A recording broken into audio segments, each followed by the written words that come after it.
Mwega na indisi othe gaine museo na mabinda onthe mother najua hiyo kunishinda.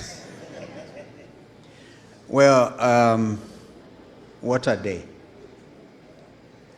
I came a little late, and after what my colleagues have said, it's so good to see you, Kembi. We are in school together with Kembi and wazee hapa Murang'a, Madhioya. Kwanza mimi nilipitia Kiriaini. I think unajua, if you miss one ridge in Murang'a, you have to go and catch the next one. Lakini tunafurahi kuwa hapa wiki moja tu baada ya iliyofanyika Witima Church, kanisa la ACK, kama mahali tulipo hapa. Na ndugu zangu hawa tuliulizana, si tuende Witima leo? I think brother Rigijia katuambia ni kama wameamua kwanza they need to do the cleansing, because what happened there was led the desecration of a holy place. So tukakubaliana kwamba pengine tuje hapa, and we want to thank you for allowing us to come. Sisi ni Wakristo, tunachanganya na ndugu yetu Muislamu, ilimuona juzi pale Kulima Market. I really admire what that chief has been saying. And we are a community of believers who seriously uphold the rule of law, na vile katiba ambayo inasema, katiba iliyokabidhi Kenya hii kama urithi rais ambaye alituacha na amelala, mzee Kibaki, ambaye mimi nilikuwa fortunate to have served and worked with him closely for 5 years. Na yale ambayo tulifanya hayo, kumbuka Fred, before you became Minister for Education, kulikuwa mzee alikuwa anaitwa Maruge. He took advantage of the free primary education. Akaenda class 1 at year 84. No wonder President Bill Clinton was mystified by this leader called Mwai Kibaki then. But even before that, I was Minister for Education.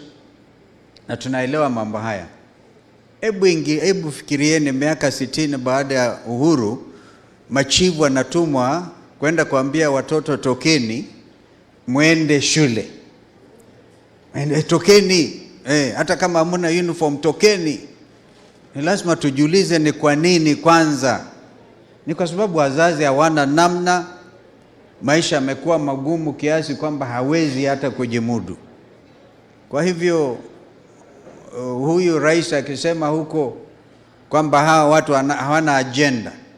Agenda moja ni kwamba bila kushurutisha watoto wa Kenya hii watasoma, and as my colleagues have said, we will make sure that there is not only free primary education, there will also be free secondary education and university education. Yet watoto hata kuwa walikilialia.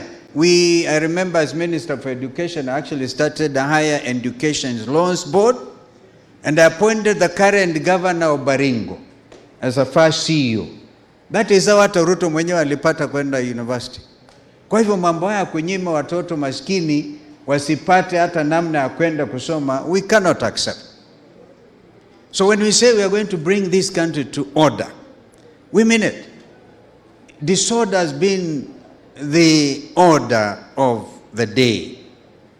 Yani kutukana viongozi wenzako, kuwatukana tu, matusi, na kujipiga kifua. Ukijipiga kifua kusema utashinda na kura 2 milioni 3. And you know the truth, as Fred has said. The truth is, as we speak now, William Ruto has no chance of second term. That is the truth. Ukweli ndio huo.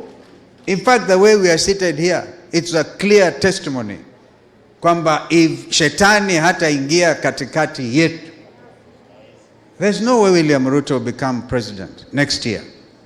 We even know zote wale ambao wanapanga, the extremists in his government, trying to advise how hata kama wakishindwa they will not accept. Now tukiwa hapa kanisani, Reverend James, tukubali tusema we know you're even planning kwamba tutakushinda na utakatalia pale. Now, this is not ordinary election. This is a Gen Z inspired revolutionary election.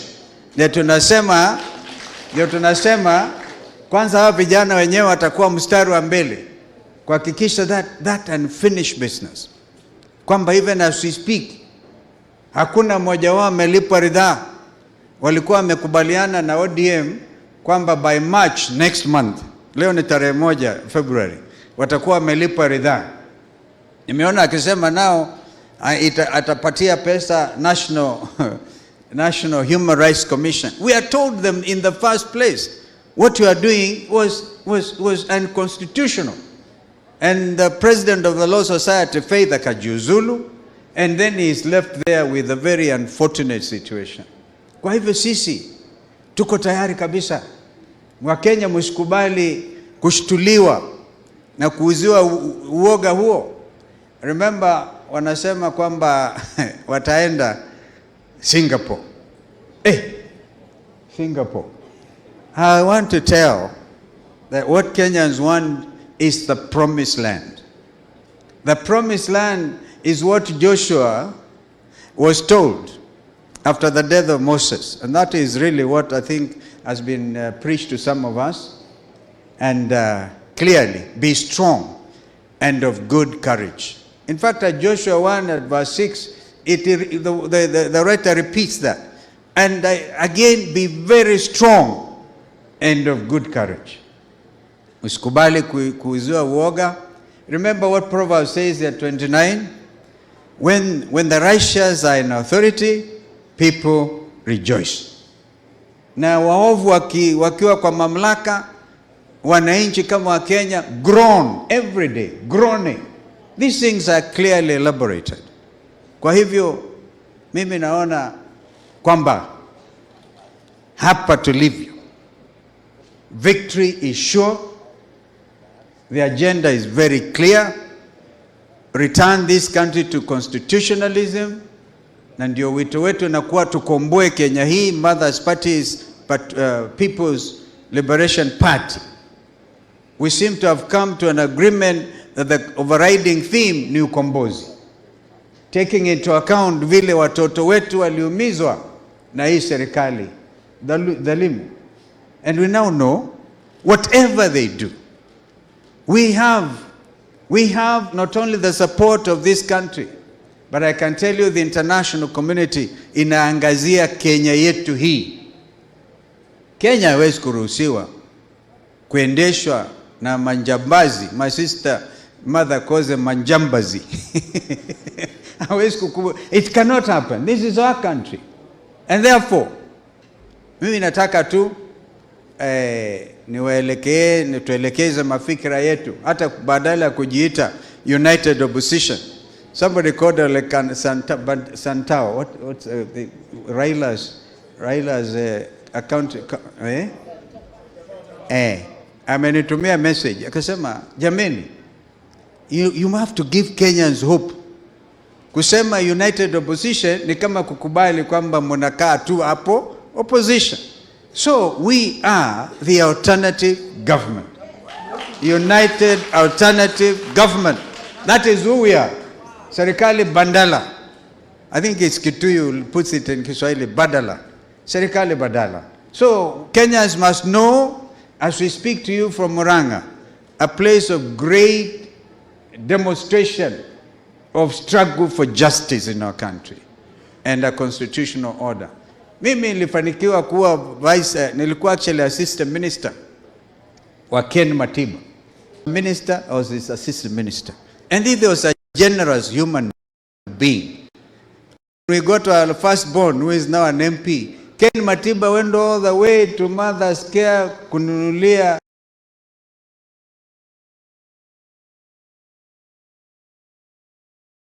my wife and my little boy a baby coat. Yani analeta. A man who showed humanity. Serikali hii ya Ruto haina utu. ni mtu kujipiga kifua. I want you also Kenyans to know, msifadhaike. We know mahali William Ruto anapeleka pesa hata usiku. Akishindwa next year, he will have to return hiyo pesa.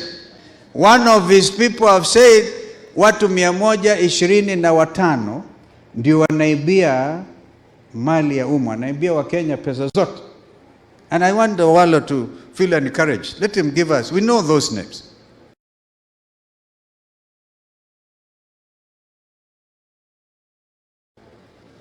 Therefore, mambo ya usalama, without disclosing much, I remember mother telling Rigiji, wachia hapo. Tuliangaliana. Akamuuliza, ni kwa nini unataka kuniua wewe? Akisema hivyo sio yeye, ni hatujawahi kuona nchi ambayo inatawaliwa, instead of the people with a mandate, the National Police Service, wanaingiza magoon pale, serikali ya magoon. Tukio hili linanukuliwa vizuri kabisa kwa runinga, CNN, hata Al Jazeera. Gavana wa Nairobi akatoa amri, wakashirikiana na polisi wakati wa Gen Z Revolutionary Day on 25th of June.